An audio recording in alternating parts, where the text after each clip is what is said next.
Hi everyone, I am Rebecca from ChemKnits, and today we're going to play around with some primary colors from Dharma acid dyes, specifically a cyan, yellow, and magenta. These three stock solutions are Dharma acid dyes Caribbean Blue, Brilliant Yellow, and Deep Magenta. And I've done a ton of color mixing and projects with these three colors over the years, but today we're going to do a scribble dyeing technique using these three colors. Now, our stock solution concentrations are a 1% stock of the Brilliant Yellow, which means we have 1 gram of dye dissolved in 100 milliliters of liquid. And then our blue and magenta are a 0.5% stock solutions, where we have half of a gram of dye dissolved in 100 milliliters of liquid. And so keeping the concentration of the different colors in mind is important as we decide how much of each color we're going to want to use. And that's even when our project, like today, is one that is more fluid, free-flowing, and random. I want to take this opportunity to give a huge shout out and thank you to today's lab partner, Hannah. Hannah, thank you so much for being my lab partner for today's episode of Dyepot Weekly. And well, now let's go prepare to scribble dye on our yarn. The yarn we're going to dye today is Knit Picks Stroll Fingering Weight yarn. This yarn is 75% superwash merino wool, 25% nylon. It is fingering weight, and I have 400 grams of yarn here, all with nylon zip ties on them, and they've pre-soaked for a very long time, days even. This particular yarn is very absorbent, so normally I would recommend a 30-minute pre-soak, but days is not necessary. That's just the reality of what happened. Scribble dyeing is a really fun way to apply color, and you can end up with a lot of color blending, depending especially on how much yarn you have in the pan, how much water you have in the pan, and things like that. I'm gonna bring over 8 and another 8 to make 16 cups of water. Now, the more water we have in the pan, the more the colors will spread. And so as we add the dyes onto the yarn, they're gonna maybe be able to go through a few more layers. However, we have 400 grams of yarn in here, and so that is going to provide a little bit of resist, and so that can limit the amount the color spread. Our blue is a spreader. We're gonna just play with the colors and see where we go. Now, I do want to add some acid. Let's see. We'll just do 1, 2, 3, 4. And I know I already moved and sort of scrunched the yarn around, but we'll do this again. Okay, and now I'm gonna start heating things up while we go and dilute our dyes. And this 4-inch deep full-size catering steam pan is across 2 burners on my stove. It's a gas stove, but you can also use an electric hot plate. Some people will use even warming tables and things like that. In each of these cups, I have half of a cup of water, which is about 118, 120 milliliters. And I'm going to add 1 tablespoon, or about 15 milliliters, of our dye into each of the containers.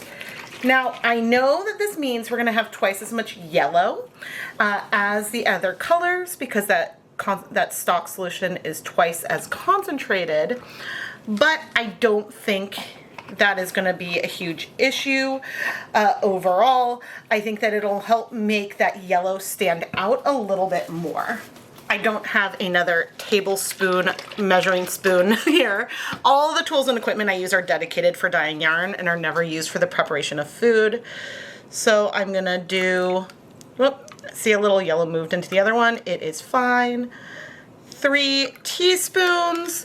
This is not the most accurate measurement I've ever done, but it's enough that things are going to be reproducible.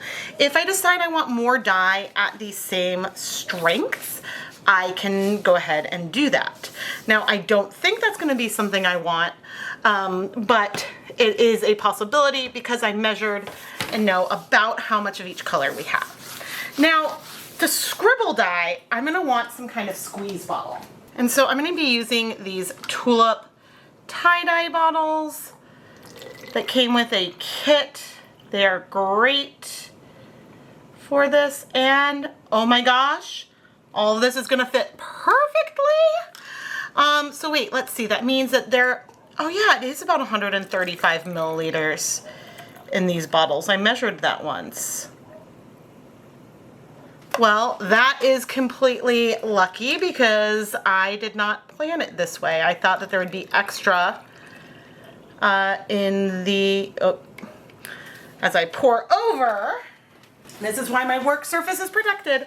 I thought that there was going to be extra, but not a problem. I can easily mix up more of any of these if I need to. But now as I add on these squeeze lids, we just have to wait for things to heat up. Sometimes I don't bother with measuring spoons and I'll actually use the markings on these bottles to measure things. As long as you're doing something, the measuring tools you use are only important if you want to share those proportions with someone else. If you're doing something for yourself, it's perfectly fine to use a marking on a bottle you have, even if you don't then know exactly how much dye that is. But anyway, now we just need to wait for our dye bath to finish heating up. Now comes our fun part. I am feeling very, I don't know, happy today. School's back in session. So my plan, I think it's going to be to do stars. But let's start with one of each color. Just so that way you all can see that our yellow is not that dominant compared to the other colors.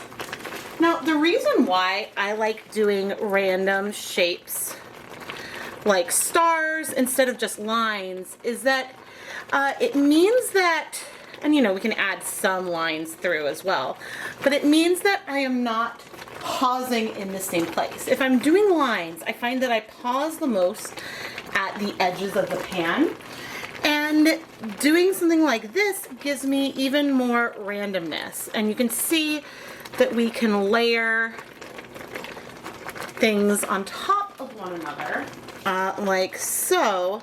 And that is gonna be a little bit sloppy, but give us a lot of these different colors all together. Now, there are some areas, like in these edges, where we have less color. I'm adding little bits of just dots.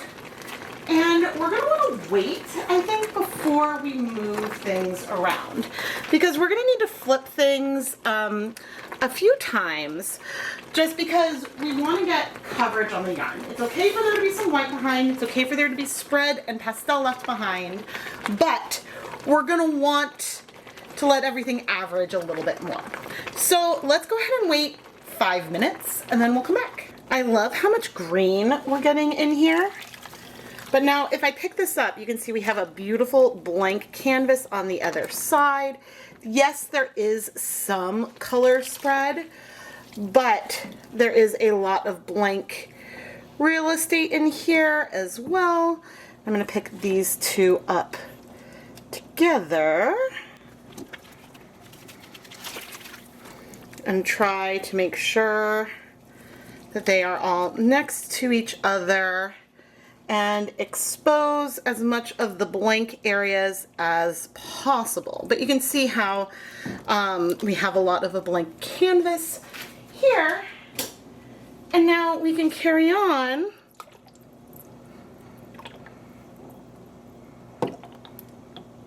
and almost forgot over here and add our dyes. I have a feeling I may end up needing to mix more,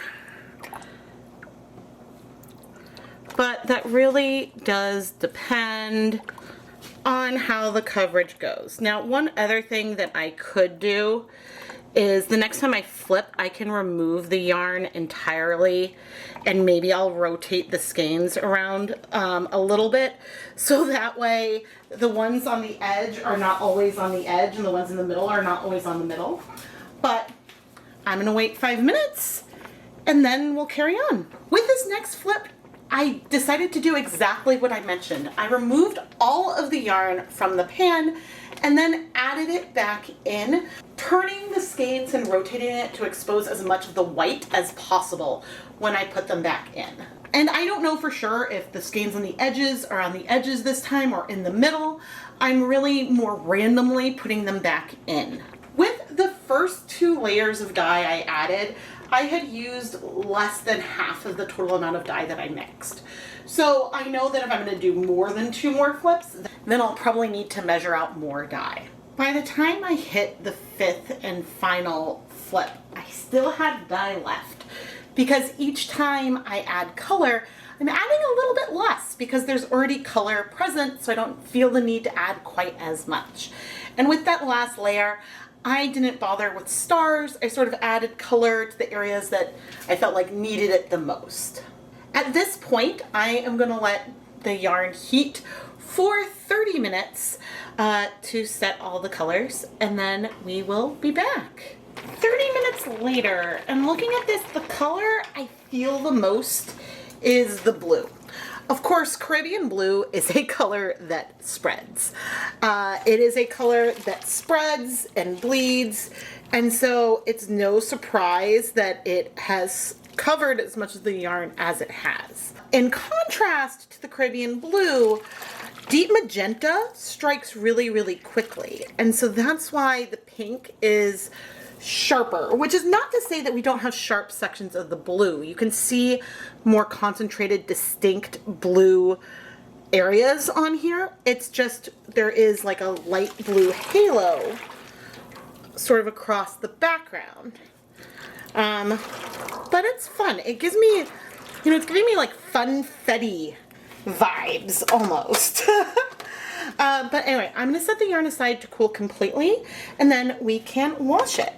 And as for our dye bath, I've turned off the heat, and I could reuse this for something else, or I may not if I'm not dyeing any more yarn today, but it is completely clear.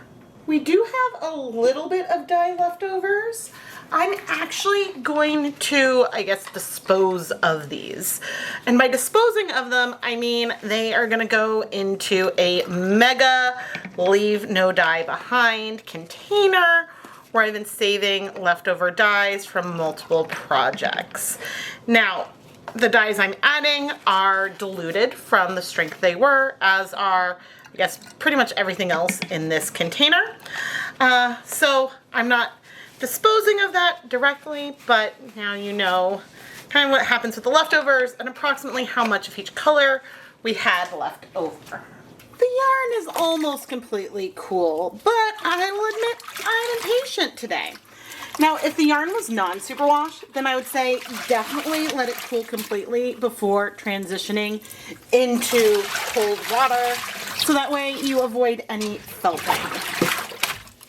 But I am not concerned about that with this particular yarn base. Now I'm going to add a little bit of dish soap.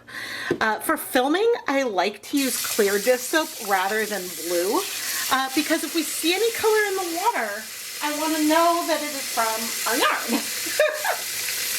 So now I'll fill this up. Okay. One more zip tie. I love using zip ties on the yarn because it just means that I can pick it up and I know I'm not tangling the yarn in the process. If I didn't have a zip tie on the yarn, and I'm going to hold on to this, and when I picked up the yarn like this, you see how like lifting it up, we could potentially pick it in a way, pull the yarn against each other, maybe add tangles. And so the zip ties I know are a sturdy and safe place to lift the yarn every time, and I very rarely have tangled yarn. Now, as I splash myself, there is no color coming out of our yarn. I'm going to go ahead and give it one more rinse. Then I'm going to put the yarn into my spin dryer to remove some of the water so the yarn will dry a little bit faster and be nice and fluffy. And then I'll hang up the yarn to finish drying so we can come back and see the finished color line. Here is our Scribble dyed yarn. From far away, it's feeling very mint and aqua. Those are the predominant colors that I'm feeling here. And I think the reason why we're feeling this green overall is because the Caribbean blue spreads a lot and our pink doesn't. Deep Magenta will strike to yarn really quickly.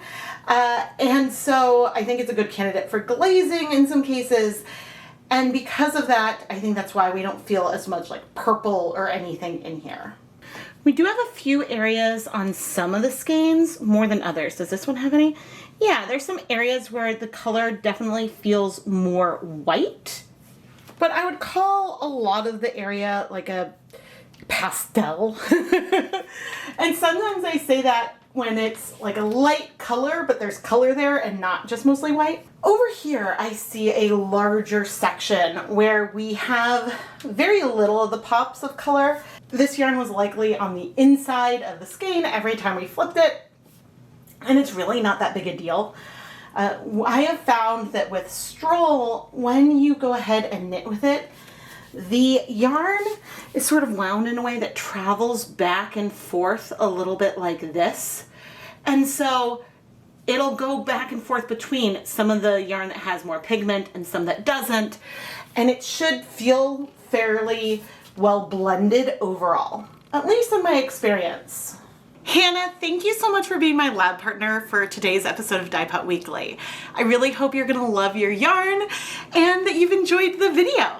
If you want to learn how you can become a last-minute lab partner like Hannah, go and check out the listings in the ChemKnits Creations Etsy shop. I'll have them linked down in the video description. Hannah, thank you again. I am Rebecca from ChemKnits, and I really hope that you have enjoyed this project. It is a lot of fun to have dye stocks on hand of primary colors, because then I can look at them and I'll create so many things, and you can blend them in so many ways. And I would say that if you're getting started with your acid dye collection, you can get away with as few as 6 colors. I would say from Dharma, I would get Brilliant Yellow, Caribbean Blue, Deep Magenta, True Black. I would get a red, maybe Fire Engine Red, maybe a different red, but I would get a red. And then for a 6th, maybe I would get a primary blue, like a sapphire blue or something.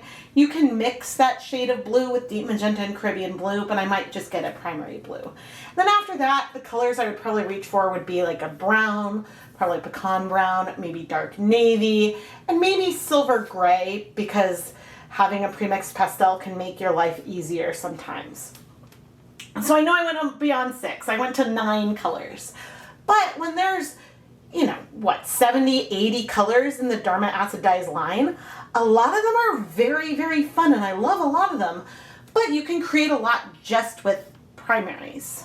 And we could do a scribble dyeing project like this, but premix the colors. And so to start with a purple, an orange, and a green, instead of starting with our cyan, magenta, and yellow. And so there's a lot of options there. Subscribe! Please subscribe and turn on notifications so you never miss a new video. And there's many other ways you can help support the content here. Subscribing is the biggest one, and it's free. It just costs your time and your interest, which if you're watching these videos, you're probably interested in this content anyway. Other things you can do, you can go and check out the ChemKnits Patreon. ChemKnits patrons get early access to the newest Dyepot PS video every month, and there's a lot of other perks, including voting to help direct the direction of that series and more. You can find more information over at patreon.com/ChemKnits. And if you love the yarn I dye, you can bring some home from the ChemKnits Creations Etsy shop. I'll have links to everything down in the video description. Thank you so much for watching.